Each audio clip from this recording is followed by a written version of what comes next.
Hello, welcome to Connecting the Dots on my YouTube channel. I'm Dr. Claud Anderson, your host. Here again, to bring some facts to you and somehow explain a lot of the issues that pertain to Black folk from a historical standpoint up until the present time. Let's use one thing. Let's talk about something that's very popular in American society, but most people don't understand what they're talking about when they bring it up. It's about race matters, and what is race and what is racism. And I've yet to find very many people that know. As a matter of fact, at one time, I used to go around the world and I would offer to give people $100. They could tell me what racism was. And invariably, I couldn't find one person that could explain what racism was because they use the definitions that are being perpetuated by the dominant white society. But let's find out what racism and track it. Let's go back in history now. See, if you go back in history, let's go back to about the 1450s as an instance. In about 1450, there was no such thing as a race. What they had in those days, they had tribes, they had religious groups, and they had nations. That was it. Those three things: tribes, nations, and religions. But there was no such thing as race. But about 1445 to 1450, at that particular time, a guy named Henry the Navigator went off the coast of Africa, and he picked up about 16 blacks.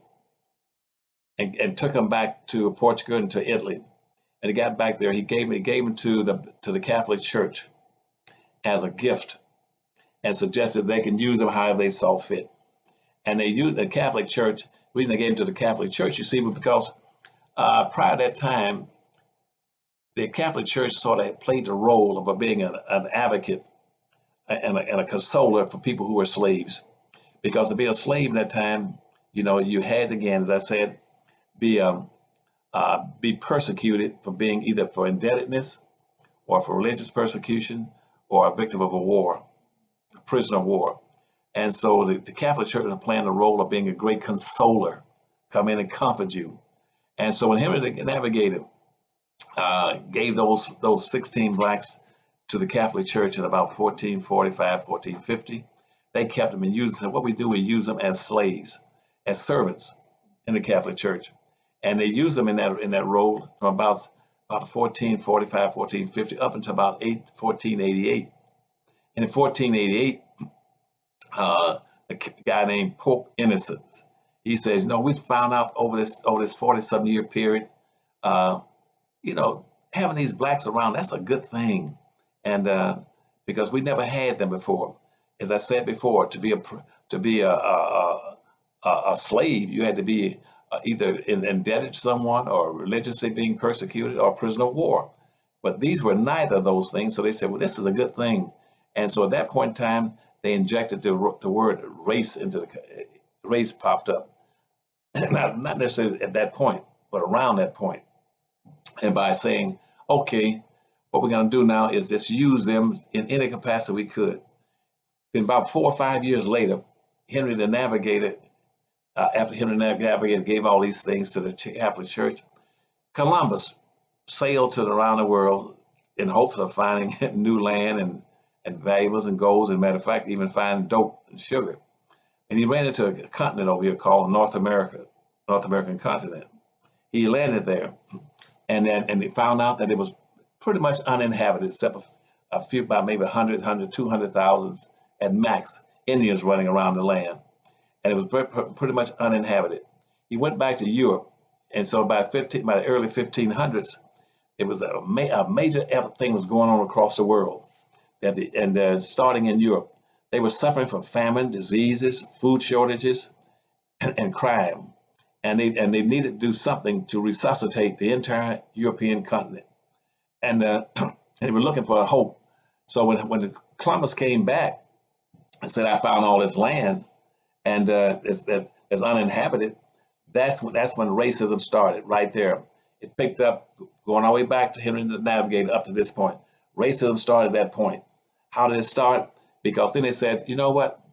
We need to go inhabit that land and try to use it. It has value. But how are we going to do it? And people said, well, remember what Pope Innocent said back in 1487? Let's use those people called blacks, use them as a labor class. And we're going to change the whole concept of how to get wealth and power and save this continent. the entire European continent was going down the toilet. It's what we do then, we'll combine things. Instead of being practicing mercantilism, as we've been doing up to this point in time, let's come up with a new concept. And where you can own and control, get the land, get the tools and the resources, and use someone else's labor and to enrich yourself, that becomes capitalism. And that's where the concept of capitalism started. But let's go back to the concept about race. So a race started. 9 European nations, Italy, France, Germany, the rest of them said they got into a race. So let's try to see who can be the first one to get over in those countries to North America, South America, Central America, and the Caribbean, and use black labor to enrich ourselves. They were in a race to develop wealth and power by going and extracting the resources out of America, or owning and controlling the land and the tools, and using black labor to enrich themselves. That's where race came. That was a race. A race is a contest. They began to compete. That's why you heard me say on a number of occasions before, learning how to compete. And as they began to compete as nations, they competed from about the early 1500s all the way up until about 1857, right on the eve of the Civil War. And that's when the race ended. The race ended. That was a 300-year, but the race ended then. You know why it ended? Because at that point in time, those European nations who had all pitched in together, as well as some Asian nations and Latin American, they had pitched in together to exploit black labor. And all the resources have been transferred into the hands of non-blacks. And the race was over in 1859. And when the race ended, they took the E off of race and stuck a suffix called ISM, which means sustain and hold on to the prevailing conditions. At that particular time in 1859, whites owned almost 99% of everything in America, and black slaves owned practically nothing. You had about almost 4.5 to 5 million slaves, but they owned practically nothing. And the only people, and the few blacks that had gotten something, was you had about 200-some thousand blacks that were free. Collectively, they had 1/2 or 1% of anything of value. At that point in 1859, the race ended. And they took the E off of race and stuck the suffix ISM. That's where racism came from. It had nothing to do with minorities and poor folk and people of color. It had to do strictly with black people and whites, which means all the wealth and resources had been, and land, ownership, rights, privileges, businesses, income, had all been transferred into the hands of the dominant white society. And consequently, from that point on, whites would own and control everything in the country. And that was what racism was. At any time black folk asked for anything, for reparations or affirmative action or any preferential treatment, anything, you sort of be in an opposition to it. Whites and their sub-ethnics were to oppose anything that would allow the conditions of black folk to change. Whites were in 1859 on the eve of the Civil War. Whites in America, they were 100-foot giants, and black folk were 1-foot midgets. To make sure they owned and controlled nothing, had no power and resources. And that's where racism came from. It's remained unchanged up until this time. But what's happening now, to keep black folk confused, they want to pretend that racism also is the same as bias, bigotry, hatred, personal attitudes, or discrimination.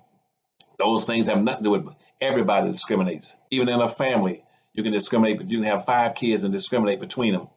That has nothing to do with racism. And see, black folk must learn that and understand that black people can never be racist. All they can do in America is react to white racism. Blacks don't have the power to enslave, Jim Crow, segregate, or mistreat anybody in America. And racism is an issue between blacks and whites. It has nothing to do with language groups or culture groups or other groups coming to America. It is our gays or midget. It has to do with black people, blacks and whites. And so now that you understand racism, be on the guard. Don't let anybody use those terms in front of you to confuse it and mix it with things that don't pertain to black folk. White folks started misusing the word race after 1859 and told black folk it has to do with how you feel about somebody, and how you, whether you like them or not. Racism started off as an economic issue between blacks and whites. It is still an economic issue between blacks and whites. Now that you know, go forward, produce wealth and power for our people. Take care, and I'll see you next week on Connecting the Dots. This is Dr. Claud Anderson signing off.